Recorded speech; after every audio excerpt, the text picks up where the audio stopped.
Evening सभी को हमारा नमस्कार सभी बच्चों को। गुड इवनिंग और सर। कितने बच्चे हैं अभी टोटल? 68। और आप बच्चों का बैकग्राउंड क्या कुछ आप लोग जो है अभी अलग अलग स्टेज में होंगे हम उम्मीद करते हैं।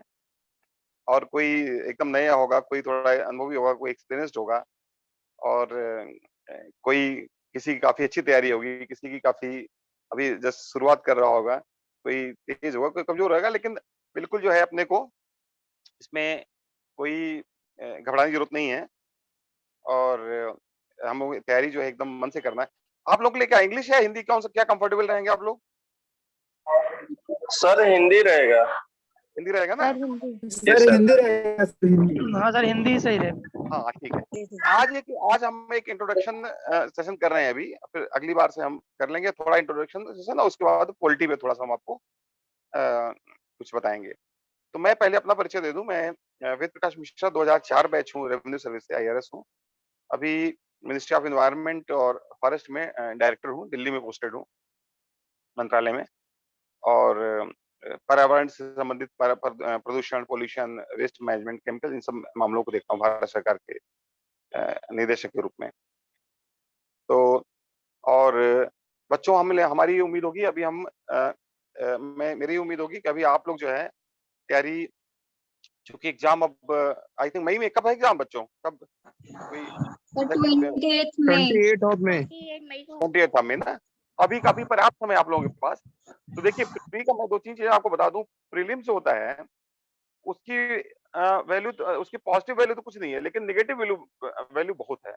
मेरा कहने का मतलब है कि अगर आप उसमें 150 में अगर आपको 120 या 125 30 नंबर मिला तो भी कोई फायदा नहीं, उसको कोई एडवांटेज नहीं है। लेकिन अगर उसमें नहीं हुआ तो आप आगे नहीं बढ़ पाएंगे। तो कहने का मतलब है वो ऐसा बैरियर है जिसको कि क्रॉस करना जो है बहुत इंपॉर्टेंट है। बहुत से लोग ऐसे हैं उनकी खूब अच्छी तैयारी है मेंस की, बड़ा अच्छा लिख लेते हैं, लेकिन चूंकि प्री क्रॉस नहीं कर पाते हैं इसलिए आगे उनको मौका ही नहीं मिलता।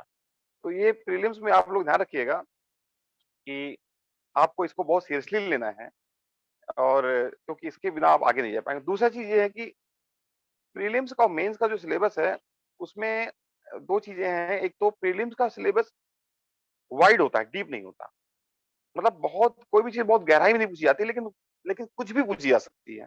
मतलब समझिए आजकल तो ऐसी स्थिति आ गई है कि आप आपसे कुछ भी पूछ सकते हो। जबकि मेंस में लिमिटेड सिलेबस होता है लेकिन बहुत गहराई में पूछते हैं।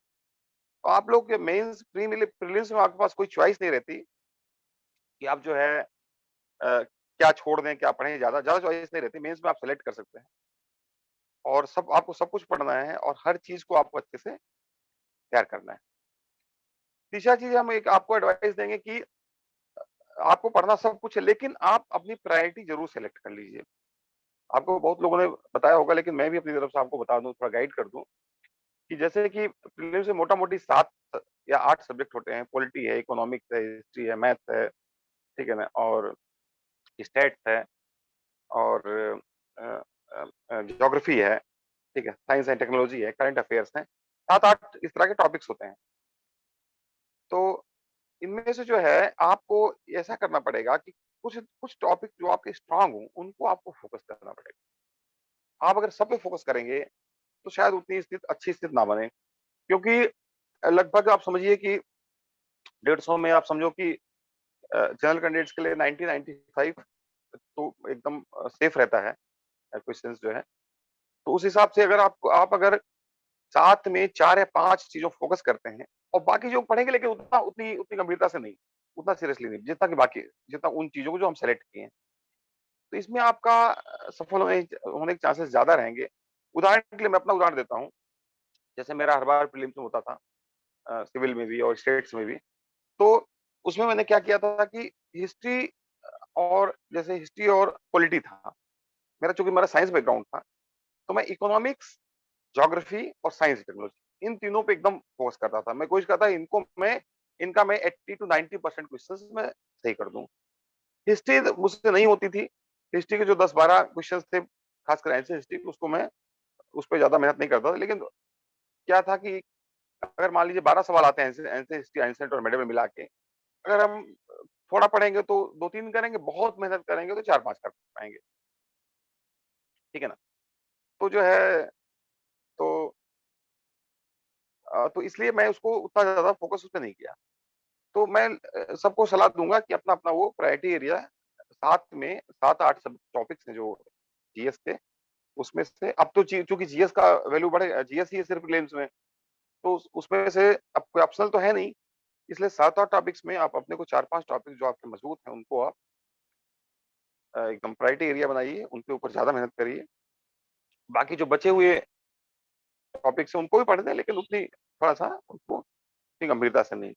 मतलब गंभीरता से पढ़िए, लेकिन उनको उनके ऊपर आप कम समय दीजिए, क्योंकि समय तो आपके पास लिमिटेड है, ठीक है ना? तो अब मैं जैसे एग्ज़ाम्पल बताता हूँ, अभी आजकल जो नया ट्रेंड है, मैंने जो देखा, तो ज्योग्राफी पे बहुत सारे क्वेश्चन्स आते हैं और इकोनॉमिक्स पे बहुत सारे क्वेश्चन्स आते हैं। करंट अफेयर्स तो खैर आते ही, करंट अफेयर्स तो हर आदमी पढ़ता ही है। इन इन पे आप ज़्यादा फ़ोकस कर सकते हैं और ये आपके मेंस में भी काम आते हैं।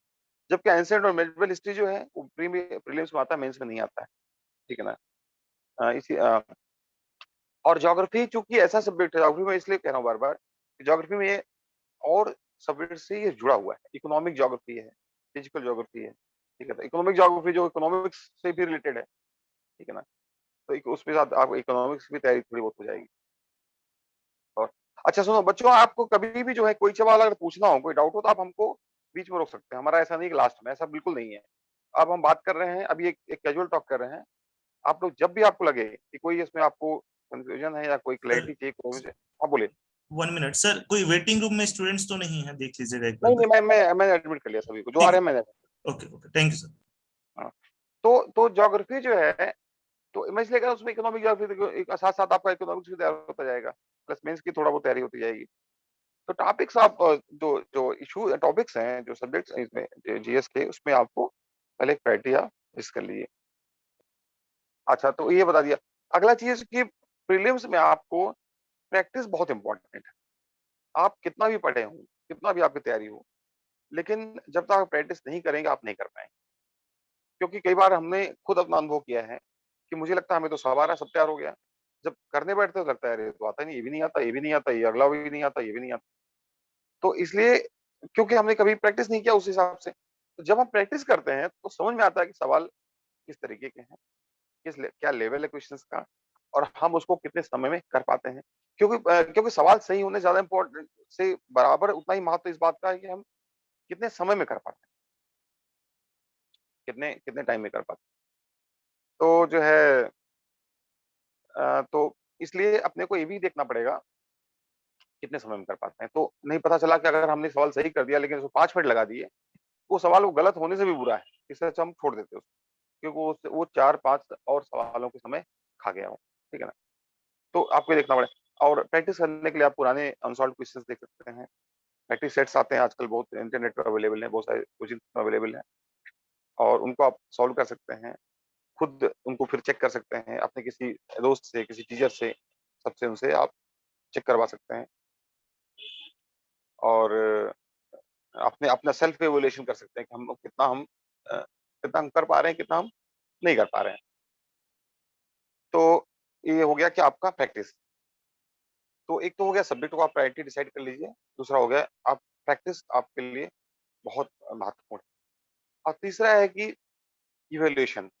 इवैल्यूएशन मतलब ये है कि पीयर रिव्यू जिसको हम बोलते हैं अंग्रेजी में। उसका मतलब ये हुआ कि आप अपनी क्षमता का, आप अपनी तैयारी का आकलन खुद तो कर ही सकते हैं, लेकिन किसी और से ज़रूर करवाइए। वो आपके दोस्त भी हो सकते हैं, वो आपके मित्र भी हो सकते हैं, आपके साथ तैयारी करने वाले हो सकते हैं, आपके टीचर हो सकते हैं, आपके जो है और भी हो सकते हैं जो उसमें इन्वॉल्व्ड हों। तो लेकिन पीयर पीयर रिव्यू बहुत ज़रूरी है। क्योंकि क्या होता है अगर हम अकेले हैं और पढ़ रहे हैं तो हमको लगता है यार सबसे 30 मार्क हम ही हैं, हमको तो सब आता है। हैं। लेकिन हमें ये नहीं पता कि औरों को क्या स्थिति है। क्योंकि ये कॉम्पिटिशन है और कॉम्पिटिशन में हमें कितना आता है, इससे ज़्यादा महत्व इस बात का है कि औरों को कितना आता है। हम कितनों से आगे हैं या कितनों से पीछे, ठीक है? तो इसलिए कोचिंग का यही फ़ायदा होता है। किसी कोचिंग का, किसी इंस्टीट्यूट में गाइडेंस लेने का, तो हमें 10 लोगों से इंटरेक्शन मिलता है। तो आप लोगों से इंटरैक्ट ज़रूर करिए। जिसको जिसको ग्रुप स्टडी कहते हैं, ग्रुप स्टडी करिए ना करिए, लेकिन कभी न कभी लोगों से इंटरेक्ट करिए, उनसे बात करिए, चर्चा करिए, हमने तो ये सवाल किया, हमें इतना आता है। उनको अपना पेपर दिखाइए, अपना जो सॉल्व किया उसको दिखाइए, उनका देखिए कि कैसे किया उन्होंने, ठीक है? अभी हम प्री पे फोकस कर रहे हैं, फिर मेंस के लिए हम बाद में चर्चा करेंगे। तो उनको दिखाइए कि जो है कितना किया, या आप अगर 90 कर पा रहे हैं तो आपका दोस्त, आपका मित्र जो तैयारी का वो कितना कर पा रहा है, ठीक है ना? आप किस सब्जेक्ट में तेज हैं, वो किस सब्जेक्ट में तेज है, किसमें वो आगे हैं, किसमें वो पीछे हैं। तो इन सब चीज़ों को जो है आप इन सब चीज़ों को आपको ध्यान में रखना पड़ेगा। और अगला जो हम आज तो पीयर रिव्यू हो गया। आपने तैयारी कर ली, फिर उसका रिव्यू हो गया। और इसके अलावा आगे सबसे अच्छा ये है, उसके आगे सबसे इम्पोर्टेंट बात है टाइम मैनेजमेंट। तो जब आप प्रैक्टिस करेंगे, या जब आप तैयारी करेंगे, या जब आप किसी से अपनी चर्चा करेंगे, तो ये बात भी ज़रूर ध्यान रखिए कि हम इन सवालों को या हम पेपर्स को अ, कितने टाइम में कर पा रहे हैं, या एक पर्टिकुलर सवाल को हम कितनी देर में सॉल्व कर पा रहे हैं। तो ये, क्योंकि ये कई बार ऐसा होता है कि हमको तो आता बहुत सारे सवाल है, लेकिन कर ही नहीं पाते, आखिरी सवाल तक पहुँच ही नहीं पाते। पता चला कि शुरू में टफ सवालों में मैंने पूरा टाइम निकाल दिया, और लेकिन बाद में जो आसान सवाल थे वहां तक पहुंचे ही नहीं। तो जब पहुंचे ही नहीं वहां तक, तो उनको करने का कोई सवाल ही नहीं उठता। तो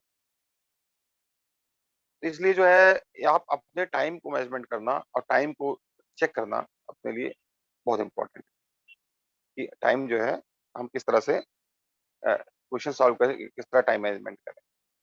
दूसरा टाइम मैनेजमेंट है कि हम अपने टाइम को किस तरह मैनेज करें, जो पढ़ाई का टाइम।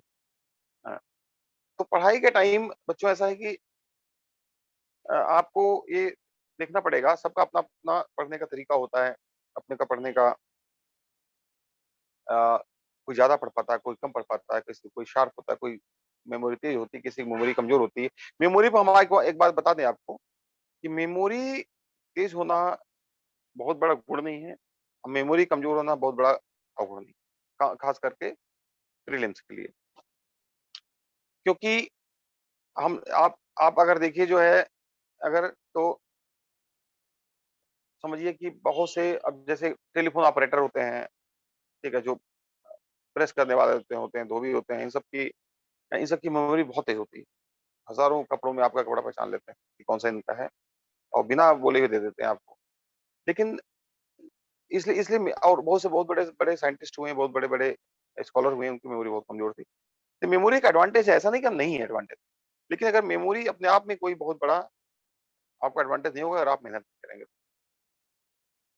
तो हमने जो कह रहे थे कि कैपेसिटी अलग-अलग होती है, तो टाइम मैनेजमेंट में मेरे मेरे कुछ टिप्स हैं, कि पहली चीज़ तो कोई कितना भी शार्प हो, कितना भी हो, 6 आवर्स मिनिमम, 6 घंटे रोज़ उसको एटलीस्ट पढ़ना चाहिए, जहाँ तक मेरा अ, अनुभव है, ठीक है ना? हुँ, 6 घंटे उसको कम से कम पढ़ना ही चाहिए। अगर 6 घंटे से कम पढ़ेगा तो कितना भी शार्प है, वो नहीं करेगा। लेकिन आइडियली आपको 7-8 घंटे, अगर रोज़ 24 घंटे में समय देना चाहिए यूपीएससी के लिए। अगर आप जॉब कर रहे हैं, नौकरी कर रहे हैं, तो थोड़ा कम भी दे सकते हैं। और इसका अपर लिमिट भी है कि आपको 11-12 घंटे से ज़्यादा नहीं पढ़ना चाहिए, क्योंकि उससे ज़्यादा आप पढ़ेंगे तो फिर आपकी ग्रास्पिंग पावर कम हो जाएगी, आपको और भी दूसरी समस्याएँ आपको घेर लेंगी, ठीक है ना? हुँ, तो जो है,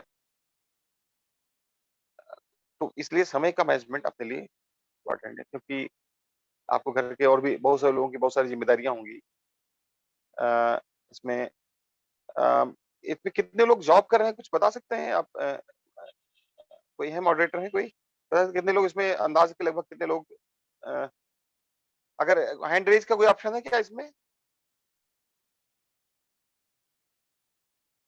हाथ उठाने का ऑप्शन है क्या मीटिंग में? हाँ, जितने लोग जॉब कर रहे हैं ज़रा वो हैंड रेज़ करें, हैंड रेज़ क्लिक करें। तो अपने को अंदाज़ा लग जाएगा कितने लोग वर्किंग हैं।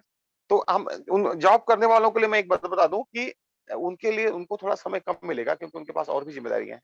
लेकिन लेकिन उससे कोई बिल्कुल उससे कोई दिक्कत नहीं होगी, ठीक है? जो नौकरी कर रहे हैं, और नौकरी के साथ आराम से तैयारी कर सकते हैं। मैंने भी नौकरी के साथ तैयारी की थी, और बहुत सारे लोग नौकरी के साथ तैयारी करते हैं। लेकिन उसमें कोई बिल्कुल दिक्कत नहीं है उसमें, ठीक है ना? उसमें अगर आप 6 घंटा अगर दे पाते हैं समय 5-6 घंटा, तो ये आपके लिए काफ़ी सफिशिएंट है। लेकिन 6 घंटे से कम नहीं होना चाहिए, तो मेरा आकलन है। 6 आवर्स आपको रोज़ पढ़ना ही पड़ेगा। मेहनत का कोई विकल्प नहीं है। कोई सोचता हो कि हम बहुत तेज हैं, हमारा बहुत सारा दिमाग है, हमारी मेमोरी बहुत तेज है, तो वो अगर आप मेहनत नहीं करेंगे तो उसका कोई फायदा नहीं। ठीक है ना? मेहनत कोई विकल्प नहीं, चाहे आप कितने भी शार्प हो, आपको कुछ मिनिमम टाइम और प्रैक्टिस और आपके अभ्यास ऐसा तो आपको करना ही पड़ेगा। हार्ड वर्क का हैज नो ऑप्शन, उसका कोई विकल्प ही नहीं।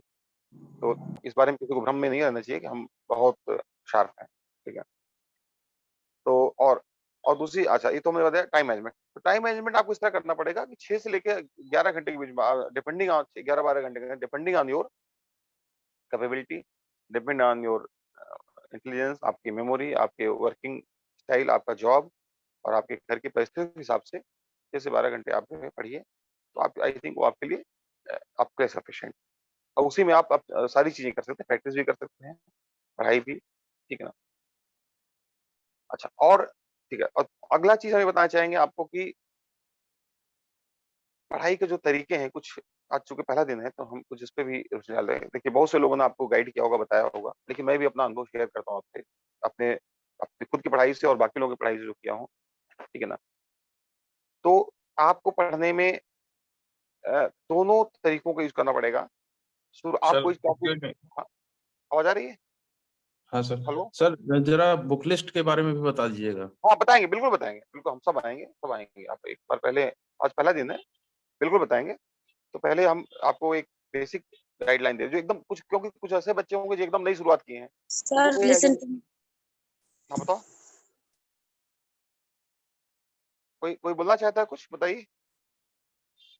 Sir, listen to me. हाँ हेलो, क्या बोल रहे हैं? आवाज नहीं आ रही आपकी। सर मैं बोल रही हूँ कि ये जो मतलब वीडियो रहेंगे वो रिकॉर्डेड मिलेंगी क्या? आई थिंक शायद, तो बताइए आप लोग। पूनम आपको मिलेगा, ये मैंने बता रखा है पहले भी, ये मिलेगा आप लोग को। ठीक है? तो क्योंकि कुछ बच्चे एकदम नए हैं, इसलिए हम इसलिए इस चीज इसलिए बता रहे हैं। देखो लिस्ट तो हम बिल्कुल बताएंगे, बाद में आएंगे, वो आपको मिल जाएगा। ठीक है ना? बुक लिस्ट वगैरह आप ऑफिस से भी ले सकते हैं। लेकिन लेकिन आपके पढ़ने का अगर तरीका आपका सही नहीं होगा तो बहुत मुश्किल होगा।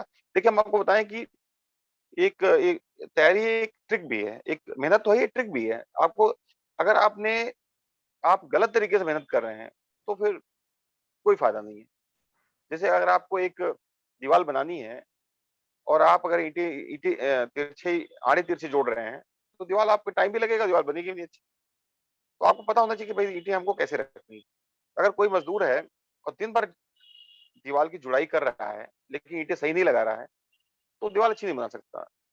उतने ही समय में अगर कोई दूसरा है जो उतनी मतलब अगर ईंटें ठीक ठाक लगा रहा है तो बढ़िया जो है वो जुड़ाई कर लेगा। तो कहने का मतलब आपको तरीका, अगर आप मेहनत कर रहे हो और गलत दिशा में कर रहे हो तो ऐसे भी हमने एग्जाम्पल दिए हैं कि देखें, एक लड़का था, हमने वो बहुत मेहनत करता था, अ, घंटों घंटों पढ़ाई करता था, लेकिन जब मुझसे मुझसे डिस्कस, लेकिन कभी उसको हो नहीं रहा था, तो जब मुझसे डिस्कस किया तो पता चला कि वो आधे कई सारे ऐसे टॉपिक्स पढ़ रहा था जो सिलेबस में ही नहीं है, जो आते ही नहीं कभी, और उसने कभी इस बात पे ध्यान ही नहीं दिया। तो घंटों घंटों वो उस पर वेस्ट कर रहा था। तो सोचिए कितना समय उसने बर्बाद कर दिया ऐसी चीजों को पढ़ने में जो कि सिलेबस में ही नहीं है, कभी उसने ध्यान से सिलेबस पढ़ा ही नहीं। तो आप लोगों से भी हमारा अनुरोध है कि सिलेबस एक बार ध्यान से पढ़ लीजिए।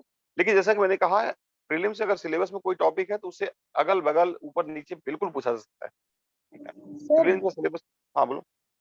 सिलेबस बोलिए। आप देंगे? हाँ सिलेबस मिलेगा? हाँ सिलेबस सिलेबस, मिलेगा आपको। हाँ ग्रुप वो में डाल दिया गया है सिलेबस। ग्रुप में डाल दे, देखिए सिलेबस और बुक लिस्ट वगैरह आप ग्रुप में डाल दीजिए, ग्रुप लिस्ट में में डाल बता दिया दूंगा। है सर, मैंने ग्रुप में डाल दिया है स्टार्टिंग में ही, सिलेबस और बुक लिस्ट दोनों डाल दिया, बुक लिस्ट हिंदी में भी डाल दिया है। हमने भी डाल दिया। सिलेबस हिंदी में डाल दिया जाएगा, सिलेबस जी इंग्लिश में डाल दिया गया, हिंदी में 1-2 दिन में डल जाएगा। हाँ, जी तो ठीक है। सिलेबस के बारे में तो मेरा ये कहना है कि जो नए लोग, वो कम से कम रोज रोज सुबह उठते ही एक बार सिलेबस देख लें। ठीक है ना? उससे क्या हो जाएगा, 2-4-10 दिन तक, हमेशा नहीं, 2-4-10 दिन तक, फिर बीच बीच में एक बार सिलेबस फिर से देखें कि ऐसा तो कुछ तो नहीं पढ़े हैं जो सिलेबस में है ही नहीं, पता चला उसको पूछे नहीं जाता। अच्छा, उसके अलावा अनसॉल्व्ड जब पेपर आप सॉल्व करेंगे, पेपर पुराने पेपर देखेंगे तो आपको खुद ही आइडिया लग जाएगा कि क्या सिलेबस में है और क्या सिलेबस में नहीं। हम्म, तो ठीक है, तो ये सब चीजें जो है क्या बोलते हैं, ये सब चीजें आप जो है आप ये सब तैयारी किया। हाँ, तो टाइम हम बता रहे थे उसका, तो ठीक है, तो टाइम मैनेजमेंट उस तरह करती है। और आप जो है इसको 6 घंटे से 11 घंटे के बीच में आपको पढ़ना पड़ेगा। आप अपनी अपनी क्षमता के साथ उसके हिसाब से कर सकते हैं। और सिलेबस आप देखिए अच्छे से, और उसमें आप देखिए आपकी मजबूती कहाँ पे है, आप कमजोर कहाँ पे हैं। और जो आपकी मजबूती हो, उल्टा है, उसको ज्यादा पढ़ना है। ये नहीं कि जो आपकी मजबूती है उसको छोड़ देना है, बिल्कुल नहीं, ओवर कॉन्फिडेंस में नहीं रहना है। लेकिन जो चीजें आपको नहीं समझ में आती या जो इसमें आप वीक है, क्योंकि सिलेक्शन होने के लिए 100% मार्क्स नहीं चाहिए। प्री में और मेंस में, दोनों में, प्री में 60-65 पे और मेंस में 50-55 पे सिलेक्शन हो जाता है जनरल कैंडिडेट्स का, इतने परसेंट पे। इसलिए आपको ऐसा नहीं कि पूरा रटा हुआ होना चाहिए सारा एकदम आपको वो इधर एक ओर से दूसरे ओर तक, नहीं, बिल्कुल नहीं, ठीक है ना। तो आप जो है इसको जो है तो पूरा, लेकिन इसलिए सिलेबस ध्यान रखना बहुत जरूरी है। और किताब का जो हमने बुक लिस्ट भी है वो भी इंपॉर्टेंट बात है। आपको सही किताब से पढ़ना है जो आपको गाइडेंस दे सके, ठीक है ना। वैसे बुक लिस्ट जो आप पढ़िए, लेकिन मेरा तो जो जो लोग थोड़ा एडवांस स्टेज पे हैं, जो लोग अभी तैयारी कर चुके हैं, उनके लिए तो ठीक है। देखिए, जो लोग शुरुआत कर रहे हैं, मैं उनसे कहूंगा कि आप हाई स्कूल की बुक एक बार अगर पढ़ ले तो अच्छा रहेगा। हाई स्कूल की किसी बोर्ड की, यूपी बोर्ड, एमपी बोर्ड, कहीं भी उनकी हिस्ट्री की, ज्योग्राफी की, इकोनॉमिक्स की, सिविक, पॉलिटी की, ठीक है ना। एक बार पढ़ लेंगे तो ठीक रहेगा, उससे थोड़ा आइडिया लग जाएगा। बाकी बुक्स तो आपको है ही है, बुक्स तो आपको जो दी जा रही है, बुक लिस्ट दी जा रही है, वो आपको बढ़िया है, उसमें आप करिए, ठीक है। अब कुछ पढ़ने के तरीके पे आते हैं हम लोग, ठीक है ना। तो पढ़ने का तरीका ऐसा है कि पढ़ने में दो चीजें होती, पढ़ना और लिखना। हम्म, और तीसरा होता है उसका, उस पे जो सवाल आ रहे हैं वो, तीन, उसके तीन पहलू हैं उसके। तो पहला तो हम पढ़ते हैं कि, तो पहले तो हम एकदम कहानी की तरह पढ़ जाते हैं कभी कभी, और बाद में पता चलता है यार इसमें कुछ हमको याद ही नहीं है, कुछ आता ही नहीं, पढ़ तो लिया हमने पूरा, लेकिन ना कुछ याद है ना कुछ हमारे दिमाग में बैठा, सब निकल गया इधर से उधर, ठीक है ना। तो कहानी की तरह पढ़ना ठीक है, लेकिन वो फर्स्ट टाइम, ठीक है ना। आपने कोई बिता पॉलिटिक्स पढ़ा, आपने इंडियन कॉन्स्टिट्यूशन पढ़ रहे हैं, पूरा कॉन्स्टिट्यूशन आपने किताब उठाई कोई बढ़िया सी, पढ़ डाला पूरा, लेकिन पढ़ने के बाद पता चला आपको कि अंत में कि आपको तो कुछ इसमें कुछ आता ही नहीं है, ठीक है ना। मतलब कुछ आपको पल्ले पड़ा ही नहीं। तो इसलिए वो पढ़ना सिर्फ सफिशिएंट नहीं है, उसका चिंतन मनन, उसका गुणन, वो उसके अगले स्टेप है, वो बहुत इंपॉर्टेंट। तो पढ़ के समझने की कोशिश करिए उसको, भाई ये कह क्या रहा है, तो आत्मसात करने की कोशिश करिए। क्योंकि अगर आप आत्मसात करने की कोशिश नहीं करें, सिर्फ रटने की कोशिश करेंगे, तो आप यूपीएससी में 10 से 15% सवाल जो है कर पाएंगे, उससे ज्यादा क्योंकि स्टेट क्वेश्चंस जो है 10% से ज्यादा नहीं होते, बल्कि उससे भी कम होते हैं, जो एकदम सीधे सीधे होते हैं, जो आप पढ़ के जवाब दे सकते हैं, जब तक कि आप उसकी गहरी अंडरस्टैंडिंग नहीं करते। दूसरा चीज है कि उसके लिए आप, हाँ, और उसको आप करेंगे कैसे, उसका तरीका क्या है कि फिर आप लिखने पे आइए, ठीक है ना। तो जैसे आपने कोई टॉपिक पढ़ लिया, जैसे मान लो कॉन्स्टिट्यूशन, आपने प्रस्तावनाओं को पढ़ लिया, तो आप प्रस्तावनाओं को लिखने की कोशिश करिए अपने मन से एक बार। तो उससे क्या हो जाएगा, आपको प्रैक्टिस हो जाएगी, आपको याद हो जाएगी। और जब आप लिखते हैं कोई चीज को, तो आप पढ़ने से 10 गुना ज्यादा ध्यान लगाते हैं, ध्यान देते हैं उसमें। जब आप लिखेंगे तो आप एक एक शब्द पे ध्यान देंगे उसके, तो आपको लगेगा भाई इसमें तो लिखा है सेकुलरिज्म, लिखा है इसमें तो पंथ निरपेक्षता लिखा है, इसमें डेमोक्रेटिक लिखा है, इसका मतलब क्या है, इसका अर्थ क्या है। फिर आप उसका उसके उसके अर्थ को जानने की कोशिश करेंगे, शब्दों का आपसी सामंजस्य को, आपसी संबंध को जानने की कोशिश करेंगे। हाँ, तो इसलिए आप दूसरा काम लिखिए, और उससे आगे फिर उससे संबंधित कोई सवाल सॉल्व करने की कोशिश करिए। और बल्कि जो अनसॉल्व्ड पेपर है, यूपीएससी के पेपर, उनसे पहले आप खुद से सवाल पूछिए, भाई हमने पढ़ तो लिया, लेकिन मान लो सवाल किस तरह के इसमें पूछे जा सकते हैं। आप उसके लिए अपने खुद से सवाल बना के उसका जवाब खुद दे सकते हैं, या खुद ही किसी अपने दोस्त यार को बोल सकते हैं, भाई इससे संबंधित सवाल पूछो, ठीक है। जैसे उदाहरण के लिए हम एक उदाहरण देते हैं आपको, कि मान लीजिए आपने चुनाव आयोग है, इलेक्शन कमीशन ऑफ इंडिया, उसके बारे में पढ़ा, आपने सबने सुना होगा उसके बारे में, आपने पढ़ लिया खूब, इसकी शक्तियां क्या है, इसके काम क्या है, ये है वो है, दुनिया भर पढ़ लिया आपने। और अ, आपको आपने लिख भी लिया, याद भी कर डाला, ठीक है, सब कुछ आपको समझ में आ गया। अब सवाल उससे कैसे आएंगे, ये सवाल आप अनसॉल्व्ड, तो आपका ही है एक तरीका, जो प्रैक्टिस सेट्स है, लेकिन उसके पहले आप सोचिए कि सवाल किस तरीके का, ठीक है। आप खुद अपने मन से सवाल बनाइए और उसका जवाब देने की कोशिश करिए, ठीक है ना। या किसी आप यार यार मित्र से बोलिए, क्या इस टॉपिक हमने पढ़ लिया है, इस पे क्या हम क्या क्वेश्चंस हो सकते हैं। जैसे उदाहरण इलेक्शन कमीशन है, चुनाव आयोग है, तो जो है हम अ, पूछा, अब मान लो उससे पूछा कि भाई चुनाव आयोग किन किन किन संस्थाओं को चुनाव कराता है, ठीक है, आपने पढ़ तो लिया, ठीक है ना। किसी को आइडिया है, कोई बता सकता है कि संस्थाओं चुनाव करता है, कहाँ कहाँ चुनाव कराता है चुनाव आयोग। यस सर, भारत का जो हमारा निर्वाचन आयोग है वो लोकसभा, राज्यसभा, राष्ट्रपति और राज्यों का विधानसभा का चुनाव कराता है, और जो हमारा स्टेट का है वो पंचायती राज का चुनाव कराता है और नगर निगम। अच्छा, राज्यों की विधान परिषद को कौन कराता है? जी, हमारा जो केंद्रीय चुनाव आयोग है वो। देखिए, आपने विधान परिषद मिस कर दिया ना वहाँ पे, ठीक है ना? जी जी वो होता है। तो कहते हो ठीक है, चलिए ठीक है, मैं समझ गया आपकी बात, ठीक है। तो मतलब ये है, हाँ, बिल्कुल। ये इस तरह का बिल्कुल आपने सही जवाब दिया। ये जी मोटा-मोटी सर। ठीक है। तो आपको ये बताइए कि किन-किन संस्थाओं का चुनाव कराता है? तो आपको ये पता चला कि आप पढ़ तो लिए लेकिन याद नहीं आ रहा, एक आध चीज़ छूट जा रही है उसमें। राष्ट्रपति भी लिखना आपको इम्पोर्टेंट है, ठीक है ना? उपराष्ट्रपति का भी कराता है, कौन बता सकता है? जी सर, भारत का निर्वाचन आयोग ही कराता है। ये भी आपने शायद नाम नहीं लिया था इसका भी, ठीक है जी ना? जी हाँ, तो मतलब ठीक है, वो हम नहीं कर रहे हैं। तो इसमें आपको तो उनमें आपको जो है एक एक अब हम चूँकि अगला टॉपिक पॉलिटी का होगा, इसलिए हम उसी के एग्ज़ाम्पल देंगे, ठीक है? इसी तरह से आपको सवाल थोड़ा-सा मान लो उसको अगर घुमा दिया जाए, ठीक है ना? हैं, मान लो इस सवाल को उल्टा कर दें। अब देखो सवाल एक तो सवाल हो गया किन-किन संस्थाओं को चुनाव कराता है, ठीक है? एक हुआ। अगला सवाल इससे थोड़ा उल्टा हो सकता है, किन-किन संस्थाओं को चुनाव नहीं कराता है, ठीक है? या इनमें से किसका चुनाव वो नहीं कराता है, ठीक है ना? उसमें दे दिया। जी आपको ये तो उसमें आपको दोनों पता होना चाहिए कि किसका कराता है और किसका नहीं कराता है। तीसरा सवाल हो सकता है कि इनमें से किन-किन संस्थाओं को चुनाव कराता है? एबीसी, बी केवल, समझ रहे हैं ना? इस तरह के सवाल आते हैं ना, मिक्स क्वेश्चन्स आते हैं, है कि नहीं? सवाल जी सर। उनमें मिक्स क्वेश्चन्स आते हैं। तो इसमें आपको बहुत डीप स्टडी करनी पड़ेगी, ठीक है ना? अब इसमें अगला सवाल हो सकता है कि किन चुनावों में भारत की जनता प्रत्यक्ष रूप से भाग लेती है, ठीक है ना? तो अब इसमें इसमें आ जाएगा प्रत्यक्ष रूप से भाग से लोकसभा में लेती है, विधानसभा में लेती है, ठीक है ना? प्रत्यक्ष रूप से भारत की आम जनता जो है और पंचायती राज में लेती है लेकिन जो चुनाव कराता नहीं है, इसलिए उसको अभी हम अलग रखेंगे। तो प्रत्यक्ष रूप से भारत की जनता लोकसभा और विधानसभा के चुनाव में भाग लेती है, ठीक है ना? जो कि चुनाव आयोग कराता है। जी सर। तो अब अब देखिए ये तो हम समझ गया। अब अगला सवाल मान लो इसी से रिलेटेड पूछ गया कि क्या राज्य चुनाव आयोग जो है संवैधानिक संस्था है क्या? कोई बता सकता है? जो राज्य स्टेट इलेक्शन कमीशन होता है, क्या वो संवैधानिक संस्था है?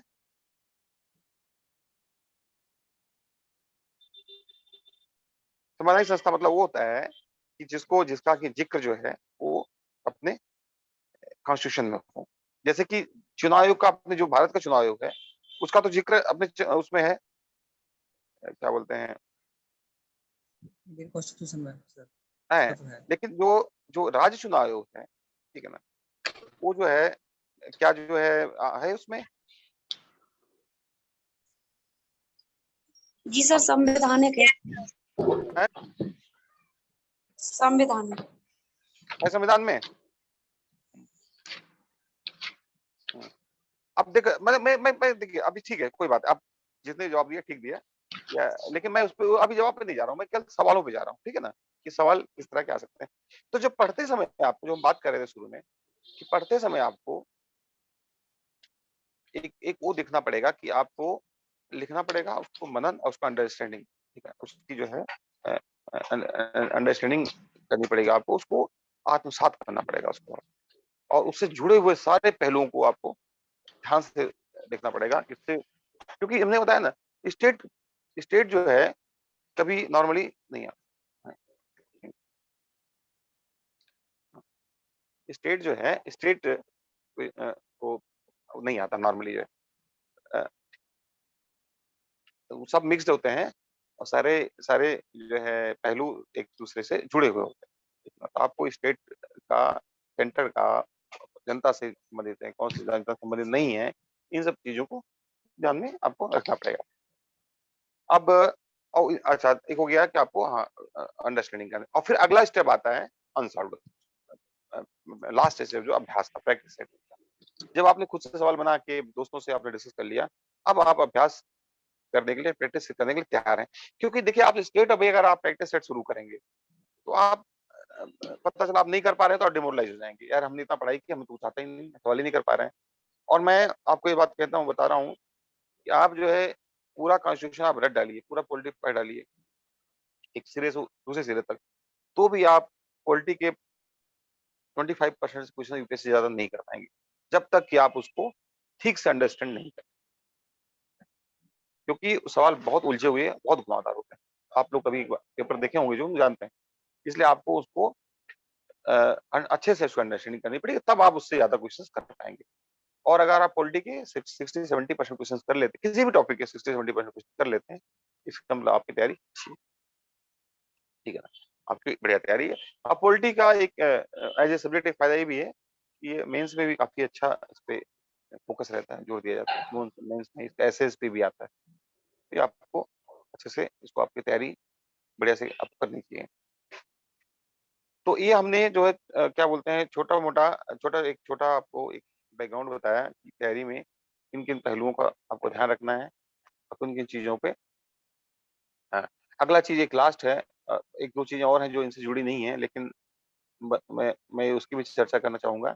अपने स्वास्थ्य का भी ध्यान रखिए, क्योंकि बहुत बार ऐसा होता है कि आप तैयारी तो बहुत होगी आपकी, लेकिन इतनी स्वास्थ्य खराब हो गया कि आप एग्जाम ही ठीक से नहीं दे पा रहे हैं, ठीक है ना।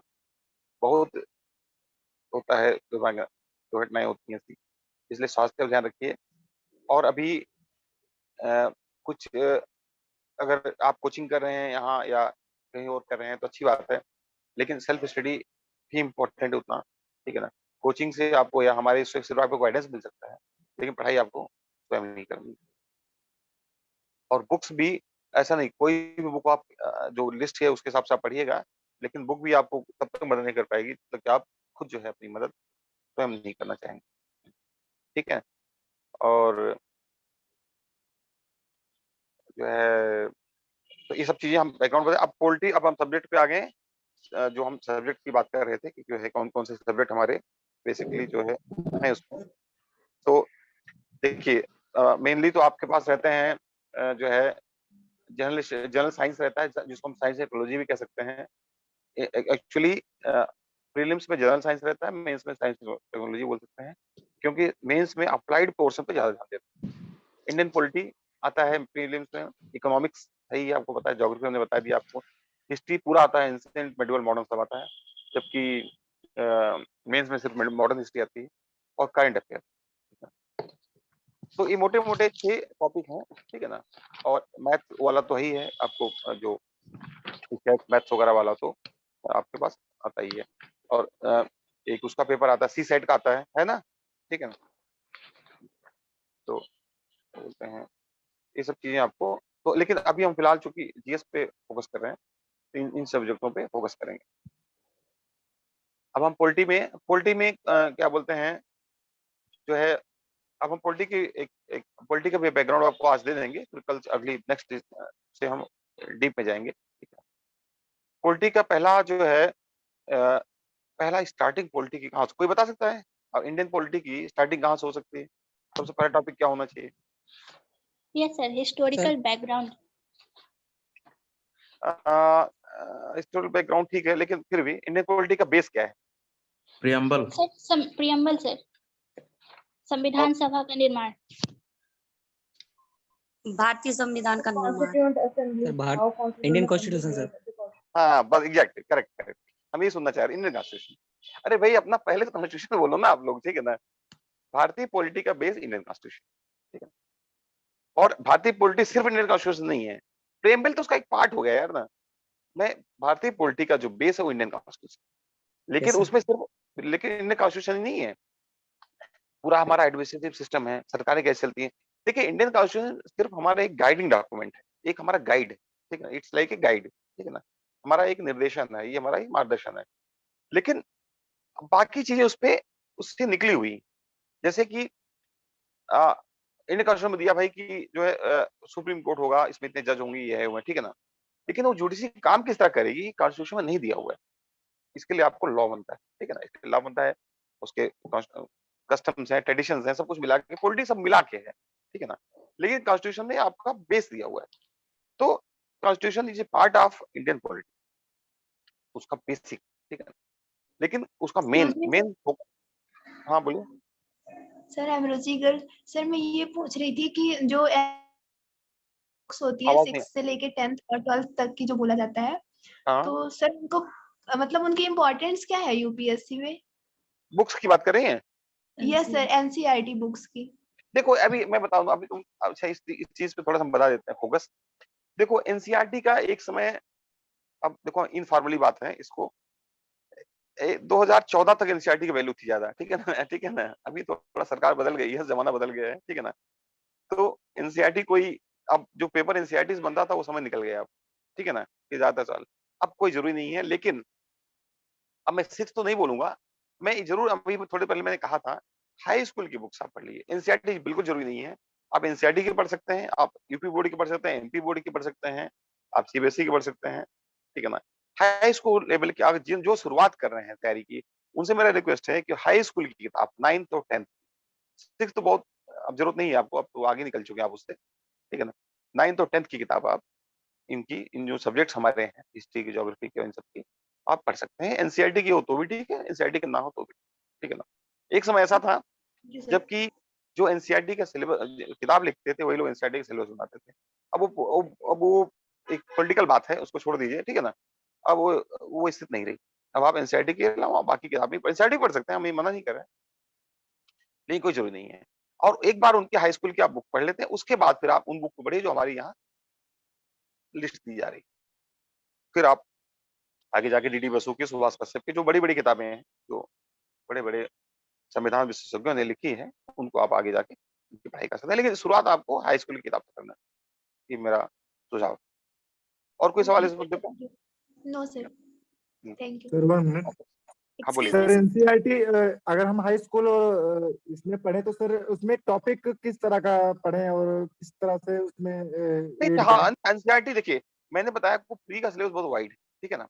तो आपको अगर एनसीईआरटी हाई स्कूल किताब पढ़ रहे हैं, आप उसको पूरा पढ़िए। आप उसको जो हिस्ट्री की या ज्योग्राफी किताब पढ़ रहे हैं, तो आप पूरा पढ़िए, उसमें सिलेक्शन मत करिए, ठीक है ना? इससे कि आपको पूरा एक आइडिया लग जाए, हिस्ट्री की, ज्योग्राफी की, इकोनॉमिक्स की।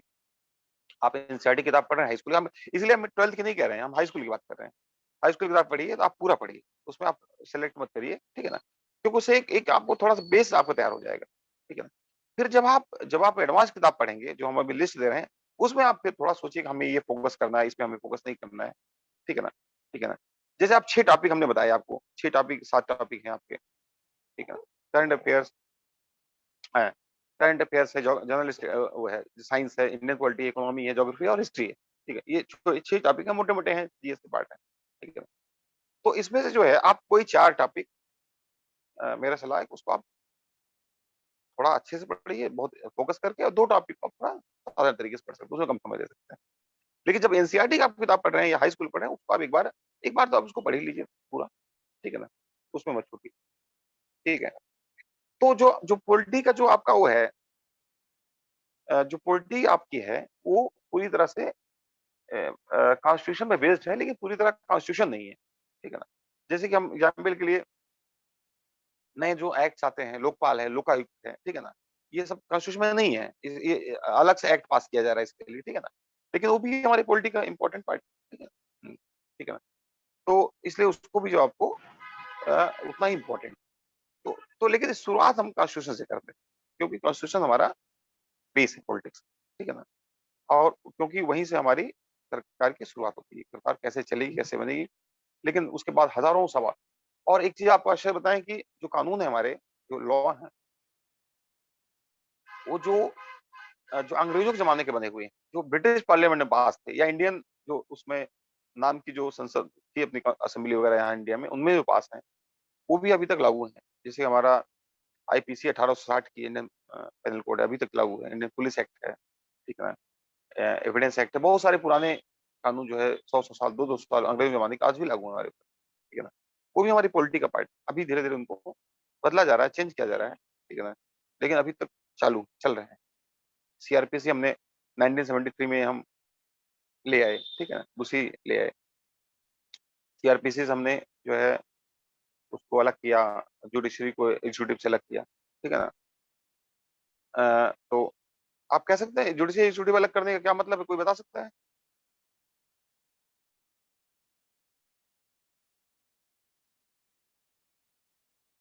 कोई बता सकता है कि जो हम कह रहे हैं ना कि 1973 में हमने कार्यपालिका को जिला स्तर पे कार्यपालिका को न्यायपालिका से अलग किया, उसका क्या मतलब है?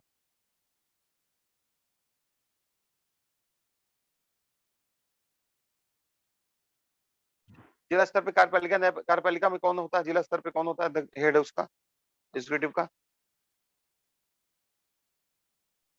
कलेक्टर। कलेक्टर होता है। और न्यायपालिका का हेड कौन होता है? Sir chairman. नहीं नहीं, न्यायपालिका का हेड कौन होता है? जुडिशियल हेड कौन होता है जिला लेवल पे?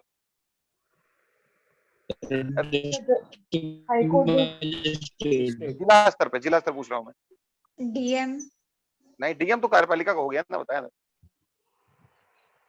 जिला स्तर सर डीजे होते हैं, डिस्ट्रिक्ट जज। मजिस्ट्रेट। आप लोगों ने डीजे नहीं सुना? ठीक है ना, डिस्ट्रिक्ट जज होता है, जिला जज होता है, जो कि कार्यपालिका का हेड जिला स्तर पर होता है। ये तो बेसिक चीज है यार, ठीक है ना। ये कॉन्स्टिट्यूशन में नहीं है, लेकिन पॉलिटी का पार्ट है, ये आपको जानना चाहिए। एग्जीक्यूटिव का जो होता है वो डीएम होता है, और न्यायपालिका का हेड डीजी होता है। विधायिका जो है जिला स्तर पे नहीं पाई जाती है, नॉर्मली नहीं होती है, होती जिला पंचायत वगैरह, लेकिन वैसा सच कानून नहीं बनाती जिस तरह की सेंटर बनाया जाता है। और लेकिन पहले 1973 से पहले ये दोनों एक, मतलब डीएम ही जो है सारे मजिस्ट्रेट जज और जजों का हेड होता था, जो कि अंग्रेजों के जमाने में ये बड़ी आश्चर्य की बात थी। मतलब वो डीएम ही जो है उनका भी हेड था। डीजे जो है उनका उतना पावरफुल पोस्ट नहीं था, या कुछ जिलों में नहीं पाई जाती। लेकिन बाद में अब जाके डीजे और डीएम एकदम अलग हो गए। जो क्रिमिनल केसेस हैं उनसे डीएम का और मजिस्ट्रेट्स का कोई लेना देना नहीं, वो सिर्फ लॉ एंड ऑर्डर से रिलेटेड छोटे मोटे कुछ केसेस सुनते हैं। वो भी मजिस्ट्रेट हैं, सुनवाई करते हैं, वो भी जज हैं, मजिस्ट्रेट हैं एक प्रकार से, लेकिन जज नहीं है वो बड़े गंभीर मामलों की सुनवाई नहीं करते पहले जब कर सकते, ठीक है ना। तो उसका देखिए, हम इस चीज को थोड़ा सा डिटेल बताएंगे आपको। उसका वजह ये थी कि जब आप कोई क्राइम होता है, ठीक है ना, तो वो क्राइम जो है, जो बड़े क्राइम, हेलो, तो जो बड़े क्राइम है वो राज्य के खिलाफ माने जाते, समाज के खिलाफ माने जाते। कहने का मतलब है कि जैसे मान लो देखो क्लास देखो, हेलो, कोई इस साल आवाज देखो हेलो,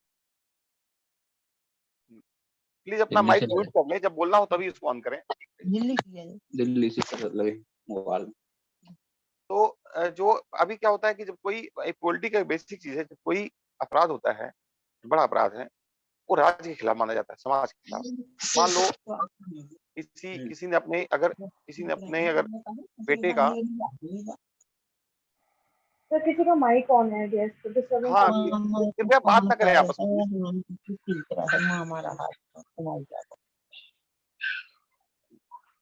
तो जो है, मान लो किसी ने अपने छोटे भाई का या अपने बेटे का, मान लो उसको मार दिया, उसको मर्डर कर दिया, मान लो, ठीक है कभी ना। वो अपना यूज कर लेते तो वो डिस्टर्बेंस है। आप रुचिकर अपना माइक बंद करिए आप।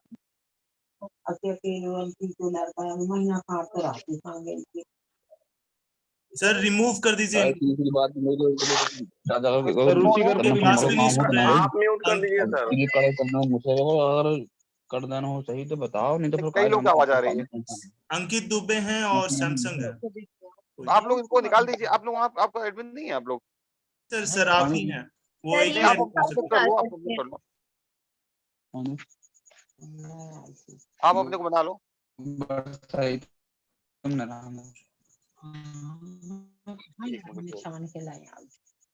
सर कौन काम यहाँ से इनको म्यूट नहीं कर पा रहे हैं।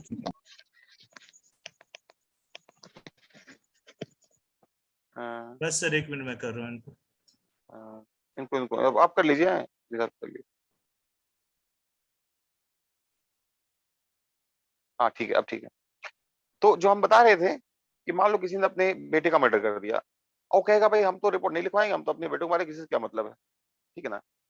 तो लेकिन नहीं, वो रिपोर्ट लिखवाए ना लिखवाए, ठीक है, पुलिस खुद रिपोर्ट लिखवाएगी, क्योंकि ये जो हत्या है या इस तरह का जो अपराध है समाज के खिलाफ है। इसलिए ये इसमें उसको रिपोर्ट चाहे ना भी लिखवाए तो भी कोई फर्क नहीं पड़ता, उसके खिलाफ रिपोर्ट अपनी ही बेटे के मर्डर के खिलाफ। ये नहीं कि बेटा हमारा है तो हम मार दिए, हम क्या फर्क पड़ता है, ऐसा नहीं होता। तो पहले क्या था कि जुडिशियल एग्जीक्यूटिव सेम थी, तो पुलिस जो है डीएम जो प्रोसिक्यूटर होता था, मतलब पुलिस पकड़ के लाई, फिर एपीओ ने केस फाइल किया कोर्ट में, तो पता चला कि जो राज्य है, स्टेट है, जिसका प्रतिनिधि डीएम है, वो केस फाइल कर रहा है और खुद ही जज बन के फैसला दे रहा है, ठीक है ना।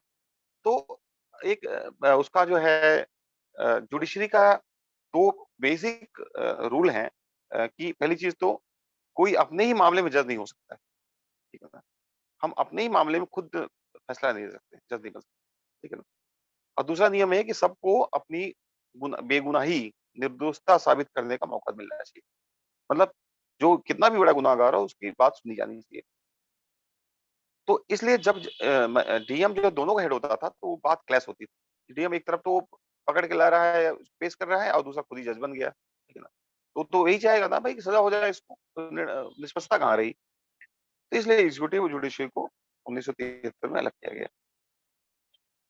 तो इसलिए तो हम बता रहे थे जो कि पॉलिटी में कॉन्स्टिट्यूशन अपना मेन है, और कॉन्स्टिट्यूशन में बहुत सारे चेंजेस किए गए, आप लोगों को पता ही होगा। बहुत सारा जो है किया गया, अ, उसको 190-95 बार, लगभग 200 के आसपास के बार लगभग उसमें संशोधन हो चुके हैं, अमेंडमेंट्स हो चुके हैं। तो कॉन्स्टिट्यूशन अपना फ्लेक्सिबल है इस मामले में, ठीक है ना। और बहुत बृहद है, बहुत बड़ा है, ठीक है ना। बहुत ही बड़ा है, बहुत सारे उसमें प्रोविजंस हैं। कई देशों का कॉन्स्टिट्यूशन तो बहुत छोटे से हैं, और कई देशों में कॉन्स्टिट्यूशन है ही नहीं। ऐसा कौन सा देश है जहाँ कॉन्स्टिट्यूशन नहीं है, बता सकते हैं कोई नाम?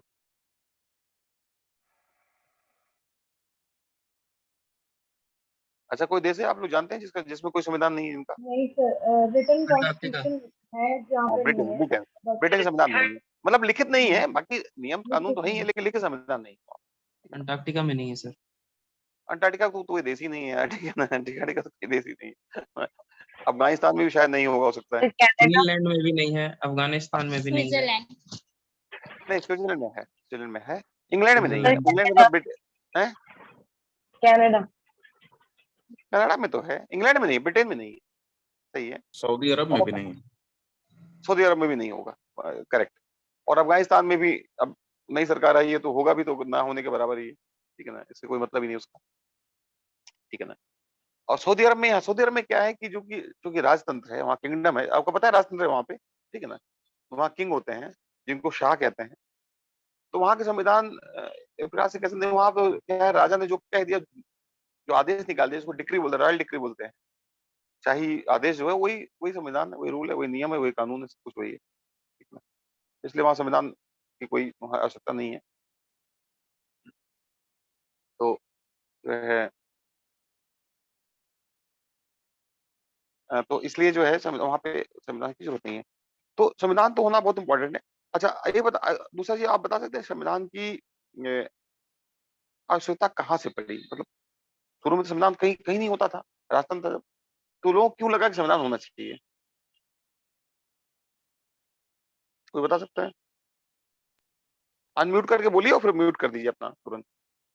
तो सर, देश को कॉन्स्टिट्यूशन सुचारू डाइवर्स रूप से लैंड चलाने को के लिए। हाँ, देश को सुचारू रूप से चलाने, करेक्ट, सिस्टम को सुचारू रूप से चलाने के लिए, है ना। कि भाई अब देश बन गया, सरकार हो गई। अच्छा, ये बताइए, देश और सरकार में कोई अंतर होता है कि नहीं? कुछ बता सकता है कोई? दोनों एक दूसरे के पूरक हैं। नहीं, दोनों एक ही चीज है कि नहीं? No sir. जैसे हम कहते हैं भारत कहते हैं और भारत सरकार कहते हैं, दोनों में अंतर है। Yes sir. Yes sir. Bharat को चलाने वाली सरकार। सर भारत सरकार भारत को जैसे चलाने वाली सेंट्रल सरकार। गवर्नमेंट आ जाता है और सरकार में उसका नियम एक कानून सर होता है। जियोग्राफिकल टर्म है, एक सर वो पॉलिटिकल टर्म है। ठीक है, कुछ बिल्कुल कुछ हद तक सही है दोनों, हम बताते हैं अंतर दोनों में। देखिए, ये बेसिक चीजें, कॉन्सेप्ट्स हैं जो आप क्लियर होने चाहिए। देखिए, देश जो है दो चीजों से मिलकर बनता है, लोग और ज्योग्राफी, मतलब जमीन, ठीक है, लैंड। अंटार्कटिका में लैंड तो है लेकिन लोग नहीं है, इसलिए वो देश नहीं है, ठीक है ना, सही है। और दूसरा, कोई ऐसी जगह बता सकते हैं जहां लोग तो है लेकिन लैंड नहीं है उनके पास? Sir space, outer space. हाँ, चलिए ठीक है। ग्रीनलैंड है देश सर। नहीं, कोई प्रैक्टिकल एग्जाम्पल बताइए। ग्रीनलैंड। ग्रीनलैंड तो देश है, डेनमार्क का पार्ट है वो। Sir Korea. कौन सा कोरिया? कोरिया दो हैं, सॉइल। लोग हैं लेकिन लैंड। चलिए हम इसको दूसरे तरीके से पूछते हैं, कोई ऐसा देश बताइए जहां सरकार नहीं है? अफगानिस्तान। नहीं, सरकार तो है वहाँ, तालिबान। तालिबान है वो तो। नहीं तो कोई बात नहीं, सरकार है, जो भी अच्छी बुरी जो भी है तो है। देखिए एक जो है अभी एक जो है एक क्या बोलते हैं, कभी कभी क्या होता है कि कोई कुछ कुछ जगहों पे एक वहां पे जॉर्डन और एक ऐसी जगह है जॉर्डन और उसके बीच में, नाम मुझे याद नहीं आ रहा, जहाँ एक छोटा सा लैंड है जिसको कोई देश क्लेम ही नहीं करता। ये दो सर देशों के बीच बहराइन है। बहरेन नहीं, बहरीन तो है, बहरीन में उसका मैं नाम बताता हूँ, ठीक है ना, अभी देखो याद आएगा बताता हूँ। उसमें क्या है कि वहां पे लैंड तो है, कुछ लोग भी रहते हैं, लेकिन कोई देश क्लेम नहीं करता मेरा पार्ट, वहां कोई सरकार नहीं। मतलब अ, इसी तरह साउथ एक है ओसीटीसिया एक देश है, ठीक है, एक छोटा साउथ ओसीटीसिया बोलते हैं। तो वहां लैंड तो है लेकिन लोग भी है लेकिन सरकार नहीं है। इसका उल्टा भी है, सरकार है लेकिन लैंड नहीं है। ऐसा कोई है जहाँ सरकार तो है लेकिन उनके पास कोई जमीन नहीं है, उनका कोई देश नहीं है। Sir Tibetan government. हाँ करेक्ट, एकदम एग्जैक्ट, बहुत बढ़िया एग्जाम्पल है। तिब्बतन गवर्नमेंट इन एग्जाइल, सरकार तो है लेकिन उनके पास कोई देश नहीं है, ठीक है, उनका कोई लैंड नहीं है ना कोई जमीन, ठीक है ना, जमीन नहीं, लैंड नहीं, तो देश नहीं। तिब्बत की सरकार तो है बकायदा, ठीक है ना, लेकिन उनके पास कोई देश देश एसेस नहीं तो है। सिंगापुर सिंगापुर तो है यार, सिंगापुर बढ़िया सा देश भी है, जमीन भी है, सब कुछ है। सिंगापुर में क्या है तुम लोग बोल रहे हो? सिंगापुर तो इतना अच्छा देश है और इतनी बढ़िया सरकार चल रही है वहां पे, है ना, तो देश भी है वहां, सरकार भी है, ठीक है ना। तो कहने मतलब ये सब इसलिए पूछ रहे हैं, आपको बता रहे हैं कि इससे आपको कॉन्सेप्ट पॉलिटी का क्लियर हो कि देश क्या है, सरकार क्या है। एक इसी इसी चीज में एक टर्म आता है सोवेरेनिटी, सार्वभौमिकता। सोवेरेनिटी तब होता है, सोवेरेनिटी तब बोलते हैं जब सरकार जो है अपने देश की खुद मालिक है, ठीक है, अल्टीमेट मालिक। लेकिन लेकिन ये तो आपको लगेगा यार ये क्या बात हुई, भाई सरकार तो अपने देश की मालिक है ही, अपने सरकार सुप्रीम है ही वहां पे, हर सरकार तो भारत की जनता से उसको शक्ति मिली है, भारत की पूरी जिम्मेदारी सरकार की है। लेकिन ऐसा नहीं है, बहुत सी जगहों पर ऐसा है जहाँ की वहां सरकार पूरी तरह उस देश के लिए, पूरी तरह उसके देश की जिम्मेदार नहीं है, बल्कि कोई और अथॉरिटी है जो उससे भी ऊपर है और वो उसकी मालिक है। ऐसा कोई एग्जाम्पल बता सकते हो आप लोग? Sir Belarus. Australia Commonwealth nation होने के कारण यूके के अंडर चाइना में था। नहीं, चाइना कैसे होता? ऑस्ट्रेलिया ऑस्ट्रेलिया तो क्वेश्चन ऑस्ट्रेलिया रिपीट कर कम्युनिस्ट पार्टी सब पाकिस्तान ऑस्ट्रेलिया का मतलब नहीं है सर, जितने नहीं भी नहीं, sir common please repeat nation the में थे क्वेश्चन। उनमें हम से देखो बहुत प्रैक्टिकल से नहीं देशों पूछ में रहे हैं, आज भी पाकिस्तान वगैरह है। हम देखिए लीगल, हम लीगली पूछ रहे हैं।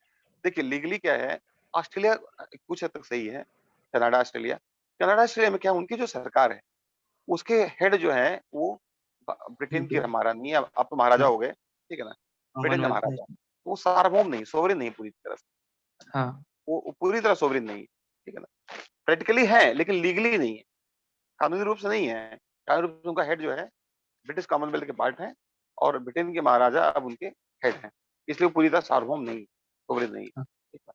इसी तरह कुछ एक आध कुछ और देश है, प्यूर्टो रिको अगर आपने सुना होगा, सोलोमन आइलैंड सुना होगा, ठीक है ना, ये जो है तस्मेनिया तस्मानिया तो उसका स्टेट है ऑस्ट्रेलिया का, उसको छोड़ दो।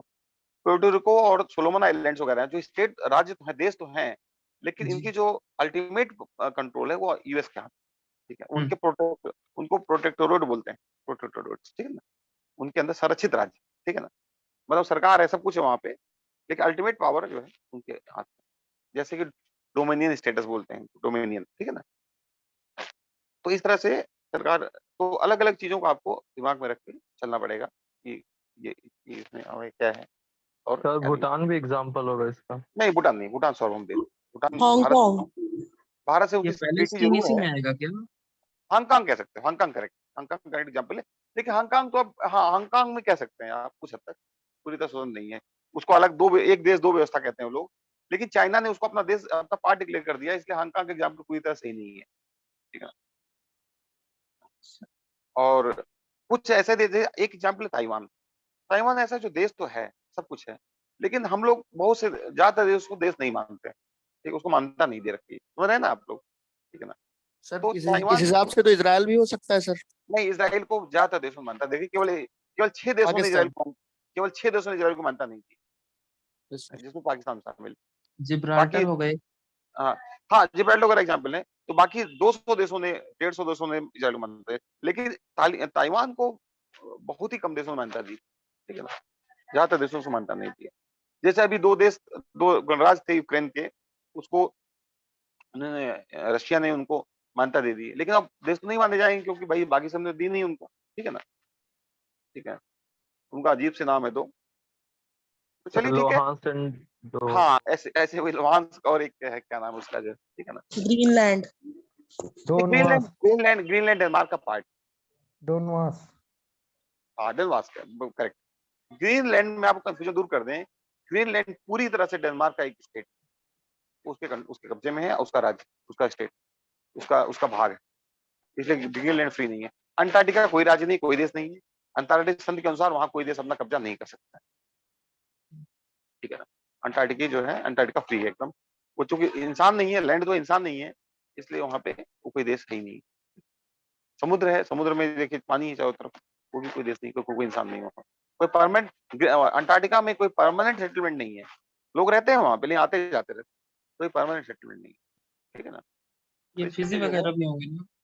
नहीं नहीं, सब सब देश, फिजी वगैरह बहुत कम देश हैं जो इस तरह हम बता रहे हैं, फिजी वगैरह एकदम इंडिपेंडेंट कंट्री।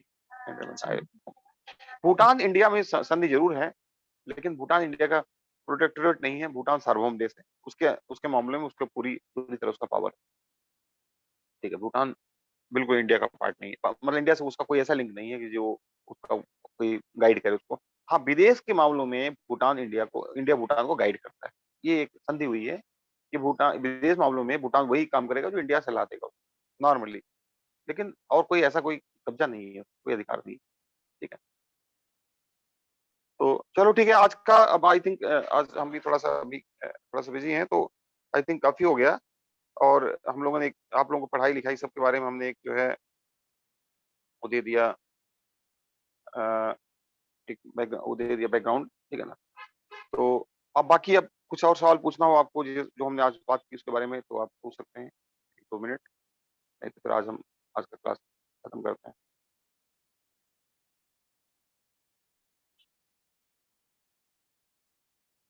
बीच बीच में सर जो कठिन हिंदी के टर्म्स होते हैं उनका इंग्लिश भी यूज करिएगा। हाँ बिल्कुल करेंगे, बिल्कुल करेंगे, बिल्कुल हम करेंगे लोग करेंगे। इंग्लिश मीडियम के हैं तो हिंदी में बहुत ज्यादा प्रॉब्लम हो जाती कई बार। हाँ जी सर। अच्छा चलिए ठीक है, इसका हम ध्यान रखेंगे।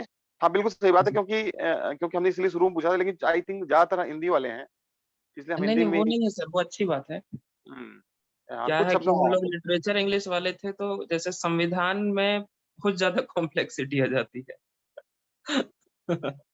ऐसी बात है, और कुछ नहीं। नहीं बिल्कुल बिल्कुल ठीक है, बिल्कुल हम करेंगे, ध्यान रखेंगे इस बात, हाँ और सर ये जो पॉलिटी और कॉन्स्टिट्यूशन है, इसका जो हम्म। भी दीजिएगा थारो सिस्टमेटिक नॉलेज दीजिएगा, क्योंकि क्या है सुपरफिशियल कई बार अगर हो जाएगा स्ट्रक्चर तो उसमें बहुत कंफ्यूजन हो जाता है। देखो यार, आई थिंक इस जी बारे में तो मेरे ख्याल से आपका हम और कोचिंग खुद ही ध्यान रखेगी। आई थिंक ये बोलने की बात नहीं है, ठीक है ना, है कि नहीं। अगर यूपीएससी हाँ का आप हाँ। तैयारी कर रहे हो और सुपरफिशियल देना है तो फायदा क्या तैयारी करना है इससे, ये कोई नहीं कहने नहीं, की चीज वैसे नहीं है, ठीक है ये ना। तो सर बस हमारी रिक्वेस्ट थी ऐसा। हाँ ये कोई कहने की चीज नहीं है, ठीक है, नहीं छोड़िए। जी sir thank you. Laxmikant sir के हेलो सर। नोट्स बनाए या हाँ, फिर उसको ही रेफर करें एज अ फर्स्ट कोर्स? क्या चीज, क्या बोल, कोई आवाज नहीं है, बोले। सर लक्ष्मीकांत जैसे हम पॉलिटी के लिए रेफर करते हैं, तो हाँ उसमें से नोट्स बनाने जरूरी है प्रीलिम्स के लिए या फिर उसको एज अ देखो, फर्स्ट मैं इस कोर्स? पे मैंने अभी शुरू में आपको बताया था कि पढ़ने के साथ लिखना इंपॉर्टेंट है, कहा था ना हमने आपको। तो हाँ मैं जी तो सर। आप सबको सलाह दूंगा कि कोई भी चीज पढ़िए, आप नोट्स बनाइए, क्या है, जब एक बार आप लिख लेते हैं तो आपके हाँ जी दिमाग में सर। अंकित हो जाती है वो चीज, छप जाती है, ठीक है ना। और पढ़ते हैं तो वो पढ़ते रहते हैं, गायब होता रहता है। अगर नोट्स बनाना, अगर आपको बहुत ज्यादा दिक्कत नहीं है, नोट्स बनाना चाहिए। नोट्स बनाने से क्या होता है कि एक प्रैक्टिस भी हो जाती है, आपको एक उसकी गहराई में पता चल जाता है, ठीक है ना। और आप उसमें थोड़ा सोचते भी हैं, तो चिंतन करते हैं ना उसपे, है कि नहीं, नोट्स बनाते समय। ठीक है तो sir, notes banana thank you हमेशा, सर। ठीक है, ओके चलिए सर। थैंक यू, ठीक है, आज का क्लास नहीं, ठीक है। फिर नेक्स्ट टाइम हम मिलेंगे एज पर शेड्यूल है, और फिर हम अगली बार फिर हम एक टॉपिक वाइज स्टार्ट करेंगे अपना पढ़ाई, ठीक है ना। आप लोग जो है नोट्स अपना देखिए, सुनिए, मैं सिर्फ एक आपको एक एक गाइडेंस दूंगा, तो आपको हर टॉपिक की एक डिटेल डिस्कशन हम लोग करेंगे, it it be like a discussion, ठीक है ना। बाकी आप बुक आपके पास है, आप नोट बना सकते हैं, आंसर ले सकते हैं, सब कुछ प्रैक्टिस करते हैं। हमारा हमारा जो फोकस होगा वो डिस्कशन के थ्रू आपके जो कॉन्सेप्ट है उसको क्लियर करने का होगा, ठीक है ना। या आपको चीजें समझ हाँ में जी। आए, ठीक है ना, जिससे कि आपको उस टॉपिक से संबंधित कोई भी सवाल आ जाए आप उसका जवाब दे सकते हैं। ठीक है ना? जी सर। बाकी पढ़ना याद करना आपका काम, ठीक है? Okay sir, thank you you. Sir.